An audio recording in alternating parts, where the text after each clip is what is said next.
अस्सलाम वालेकुम dear students, welcome to my YouTube channel expert mathematician. I am your teacher Fidan Ahmad. Students, SL system का हम आगाज़ कर चुके हैं। आज हमारा 10th लेक्चर है। इसके अंदर हम eigen function correspondence to the eigen value, यानी कि हर एक आइगन वैल्यू के अगेंस्ट हमारे पास एक आइगन फंक्शन आता है, हम उसको निकालने का मेथड देखेंगे। देखें, an SL system involves parameter lambda, यानी कि एसएल सिस्टम के अंदर हमारे पास एक पैरामीटर लैम्डा भी आता है, जो हमने पहले डिस्कस किया था जब जनरल फॉर्म ऑफ एसएल पढ़ा था। मैंने बताया था कि लैम्डा जो है ये एक पैरामीटर है, ठीक है। तो ये चीज़ है।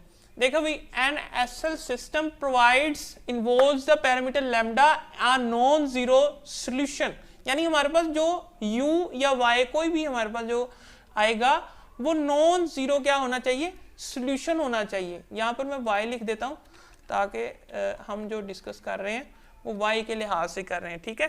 y आई ऑफ x का मतलब है कि हमारे पास डिफरेंट आ सकते हैं, डिफरेंट सोल्यूशन आएंगे डिफरेंट लैम्डा की वैल्यू पर, ठीक है। रेगुलर, सिंगुलर एंड पीरियोडिक, इन सब के अंदर is set to be the eigenfunction. इनको हम क्या बोलते हैं, eigen function correspondence to the value, eigenvalue lambda I, यानी लैम्डा, हर लैम्डा के अगेंस्ट हमारे पास एक नॉन जीरो सोल्यूशन जो आता है उसे हम आइगन सोल्यूशन बोलते हैं, ठीक है। Of the parameter lambda in the equation, ये इक्वेशन होती है जी हमारे पास, ये एसएल की इक्वेशन होती है, ठीक है। ये क्या होती है, ये एसएल सिस्टम की इक्वेशन होती है हमारे पास, ठीक है।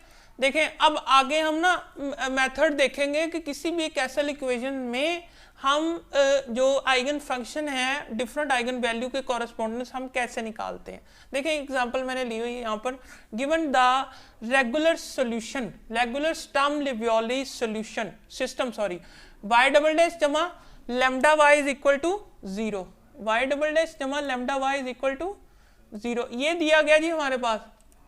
ये हमारे पास इक्वेशन है, उसके रिलेटेड हमारे पास बाउंड्री वैल्यू की प्रॉब्लम दी हुई है, ठीक है। अब हमें क्या करना है, हमें यहाँ क्या करना है, हमें यहाँ इसके अगेंस्ट कोई कॉरस्पॉन्डेंस आइगन वैल्यू के अगेंस्ट हमें आइगन फंक्शन निकालना है। तो हम क्या करते हैं, हम अपने प्रॉब्लम को 3 केसेस में डिवाइड करते हैं।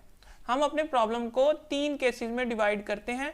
क्यों, ये किस लिए हम डिवाइड कर रहे हैं, क्योंकि हमारे पास रियल लाइन पर 3 पोर्शन होते हैं, 0, पॉजिटिव और नेगेटिव, यानी हम लैम्डा की वैल्यू पॉजिटिव के लिए चेक करेंगे। अगर एक पॉजिटिव के लिए हमारे पास सोल्यूशन आएगा तो हर एक पॉजिटिव के लिए सोल्यूशन देगा।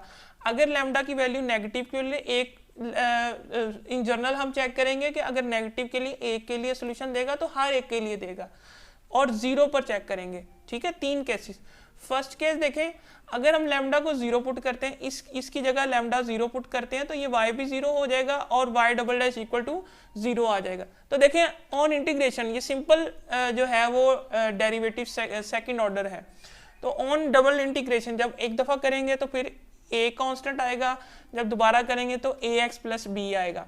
आप इससे ऐसे भी चेक कर सकते हैं कि अगर आप इसका डेरिवेटिव लेकर देखें तो दोबारा हमारे पास 0 आ जाता है, डबल डेरिवेटिव, ठीक है। अब बाउंड्री कंडीशन अप्लाई करें। बाउंड्री कंडीशन में क्या है कि y of 0 is equal to 0, यानी x की जगह पहले 0 पुट करें तो y का जवाब भी 0 है।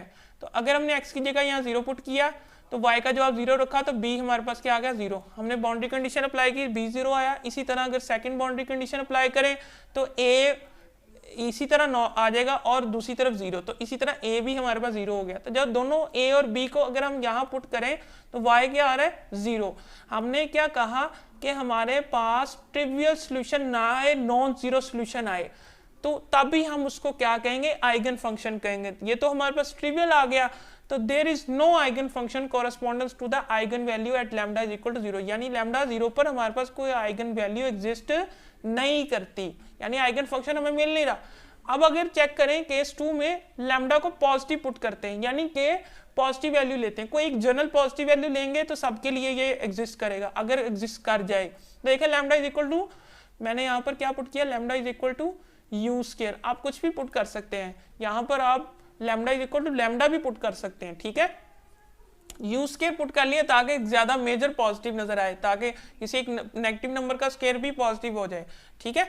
तो अगर हमने यहाँ यू स्क्वायर पुट किया या लैम्डा की जगह पर, यही सवाल के अंदर लैम्डा की जगह क्या पुट किया, यू स्केयर, तो इसकी ऑक्सिलरी इक्वेशन ये बनती है D square plus you square. ये भी एक डिफरेंशियल इक्वेशन सॉल्व करने का मेथड है। कैरेक्टरिस्टिक्स इक्वेशन क्या बनेगी, यहाँ से हम रूट्स निकालेंगे, डी के रूट्स आएंगे प्लस माइनस, यहाँ प्लस माइनस भी आएगा, ठीक है, यहाँ क्या आएगा प्लस माइनस भी होगा,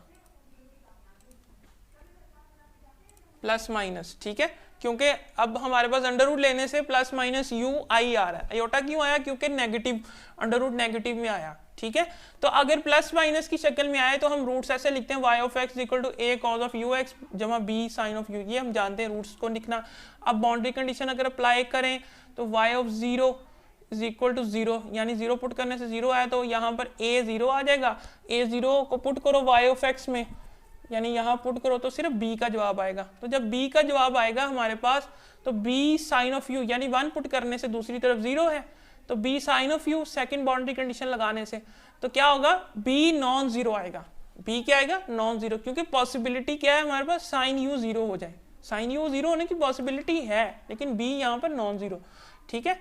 sign u is equal to 0, अब यहाँ से u is equal to sine of inverse of 0। अब साइन इनवर्स ऑफ 0 अगर आप होल पर चेक करें उस तरह तो 0 और हमारे पास 2 पाई पर होता है। अगर आप इन जनरल बात करते हैं तो n पाई होगा इसका इंटरवल, ठीक है, u is equal to n pi. अब यहाँ से क्योंकि हमने क्या निकालना है, लैम्डा की वैल्यू निकालनी है, तो हमारे पास u की वैल्यू हमने क्या, lambda is equal to u square first किया था, तो u की वैल्यू यहाँ लगाएं तो n स्क्वायर पाई स्क्वायर, तो लैम्डा की आइगन वैल्यू हमारे पास, this is a required eigenvalue, हमारे पास आइगन वैल्यू आ रही है, ठीक है, correspondence to that of eigenfunction, यानी किसी आइगन वैल्यू को हम यहाँ पुट कर देते हैं u की जगह पर, ठीक है, b साइन ऑफ u जो हमने फंक्शन यहाँ बनाया, तो साइन n पाई x आ जाएगा, ठीक है, साइन n पाई, u की जगह n पाई लगा दिया, और n क्या है, n पॉजिटिव है, 1 2 3 से लेकर हमारे पास अप टू सोन चल रहा है, पॉजिटिव है।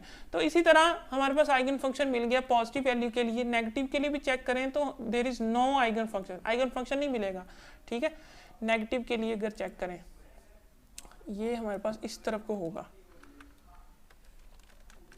ये नेगेटिव के लिए, यानी कि नेगेटिव के लिए भी हमारे पास आइगन फंक्शन नहीं मिलेगा। तो हमने क्या देखा कि आइगन फंक्शन हमें मिल रहा है पॉजिटिव वैल्यू के लिए, अगर एक के लिए मिल रहा है तो डिफरेंट आगे भी पॉजिटिव वैल्यू के लिए डिफरेंट मिलेंगे, ठीक है। तो हमने सिर्फ यही निकालना था कि eigen function correspondent to that of eigen value.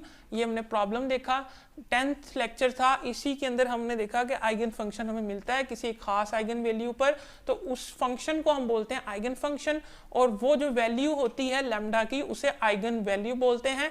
अगर आइगन फंक्शन ट्रिवियल आ जाए, फंक्शन जो हमें सोल्यूशन मिलता है सॉरी वो ट्रिवियल आ जाए तो उसे हम आइगन फंक्शन नहीं बोलेंगे, वो हमारा सोल्यूशन नहीं होगा, वो ट्रिवियल सॉल्यूशन होगा, ठीक है। तो अगर आपको वीडियो अच्छी लगी हो तो लाइक करें, कमेंट करें, शेयर करें और चैनल को सब्सक्राइब करें और बेल आइकन को जरूर दबाएं ताकि आपको हमारी लेटेस्ट अपडेट और वीडियोस मिलती रहे। मिलते हैं अगली वीडियो में, तब तक के लिए मुझे इजाजत दें, अल्लाह हाफ़िज़।